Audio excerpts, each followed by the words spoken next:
وفي صاحب فرمایي وي مینه یو روزګار شو مونږ نه پاتې دی.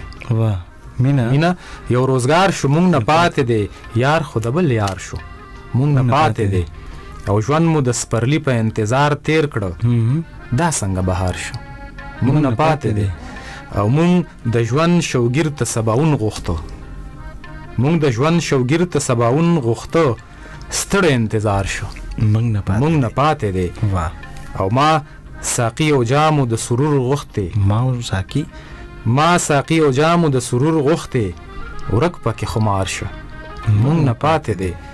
او نه ساتم باور هم پر عبار دنن، نه ساتم باور هم پر عبار دنن، خام پکې ادبار شو مونږ نه پاتې دی. او مونږ یو د ساده کلی ساده خلک، مونږ یو د ساده کلی ساده خلک، ښکلي چې د ښار شو مونږ نه پاتې دی.